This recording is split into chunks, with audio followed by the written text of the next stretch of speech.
Welcome to Future Dragon Rocket. I am not Ryan Reynolds. Alright, so this is going to be my full spoiler review of Thunderbolts, or as we can now call them, the new Avengers. So I checked this out opening night, and now that the weekend is over, opening weekend is over, I can say this is one of the better MCU movies. This is easily an 8 out of 10, if not a 9 out of 10. We'll see how rewatchable this becomes as it goes on to streaming in the next few months. But the MVP of this was definitely Bob Sentry. Yelena Belova, played by Florence Pugh, is definitely a top 3, and also like her fictional father, Alexei Red Guardian, would be the other MVP. So those are the top 3 MVPs of the movie: Sentry, Yelena, and Red Guardian. Right off the bat, I mean, I think everyone was expecting this after seeing all the trailers and all the marketing and all the interviews. Taskmaster is finished off in the MCU.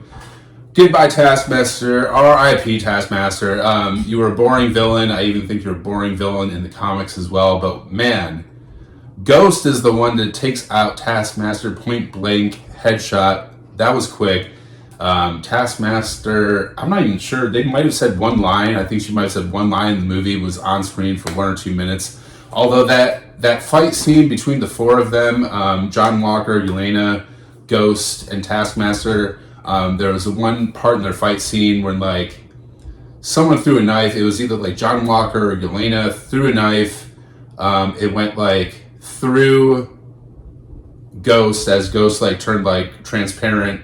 John Walker like banged it off his shield, and then like Taskmaster caught it or something. That was really cool for that part of the opening scene. Red Guardian was definitely the comedic relief of the movie. It was definitely needed because everyone else was really not that funny at all. Bucky was Bucky in the movie. He didn't really have like too much to say. Most of what you saw from him was in the trailers. Towards the end of the movie, there was a fight, kind of like Thunderbolts versus Sentry, and that was not in the trailer. But a lot of Bucky that you saw in the movie was already seen in the trailer. That was probably my one nitpick of the movie. But when Bob first took flight after like security forces just shot him up and his clothes are just rattled in bullet holes, I got chills the first time I saw Bob like fly up into the sky. And then towards the end, like the climax, they're in the void, and Bob is essentially fighting himself, punching himself in the void, fighting his depression and his alter ego. And Elaine and everyone else is like giving him a hug, like, we're here with you, like, we're helping you fight, like, don't do this to New York. That was definitely a tearjerker, so I really appreciated both those scenes in the movie. Not too much mentions of other things in the MCU going on in this movie. Val does mention how the previous president, Thunderbolt Ross, turned into a Red Hulk, but you're in New York and there's no mention of any other MCU characters. Wong needs to be in the MCU a lot more. He had a real big presence like back in Phase 4. We haven't seen him since Phase 4, I don't think, but we need more Wong, especially in New York City. There's no Spider-Man, there's no Daredevil, there's no Kate Bishop. Like, no one else is mentioned or seen at all, no other cameos. I know it's already like a group team-up movie, but, someone else could have like came in since they are in New York.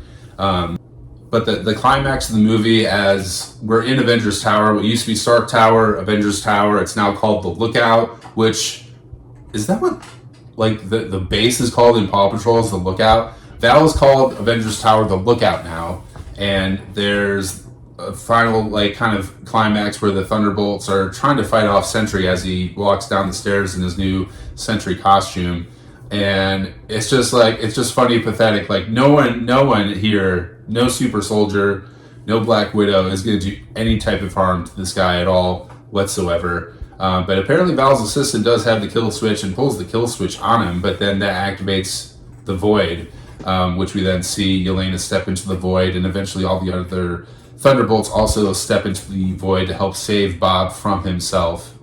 So overall, like I said, easily an 8 out of 10. It could maybe move up to a 9 out of 10 once we go through some rewatches. But let's get into the mid-credit scene, the post-credit scene. The mid-credit scene, honestly, is skippable. It's just Red Guardian in a grocery store saying like, hey, check me out, customer. I'm on the Wheaties box. I'm one of the Thunderbolts. Buy the Wheaties cereal. So that was really silly. But the post-credit scene with the Thunderbolts, or aka New Avengers, which we do see like the title card on the movie screen, that Thunderbolts are now the New Avengers. They're in the top of Avengers Tower, which is called the Lookout from Val. And they're having like some funny moments, but Elena's talking to Bucky about how Sam Wilson doesn't approve of them calling themselves the New Avengers, and he's going for a copyright like against them. So there's some bad blood there, which was kind of weird. But we now have the Fantastic Four canon in the MCU, at least the Fantastic Four spaceship, because they get some sort of notification on their fancy New Avengers iPad saying that there is an interdimensional spaceship arriving. And so we get a satellite view and we see the Fantastic Four spaceship coming through, which if you rewatch the Fantastic Four trailer, we do see the spaceship in the Fantastic Four trailer already. And as you can see, it's like heading towards some sort of incursion or a planet being eaten by Galactus, who knows. But the theory moving forward now into the next film, Fantastic Four, is less than 3 months away now on July 25th. And so is that shot from the Fantastic Four trailer, is that an incursion? Is that their planet? Is that a different planet? Does Galactus win? My theory is that Fantastic Four, Galactus does win, and that's why Fantastic Four are escaping in that spaceship to our 616 universe, or 19999 universe, whatever you want to call it. So let me know in the comments, what did you think about the Thunderbolts? How would you rate it? What do you think about the introduction of Sentry into the MCU? And what do you think about that post-credit scene introducing the Fantastic Four into our universe? Let me know. And for more short content, follow me on TikTok, Future Dragon Rocket.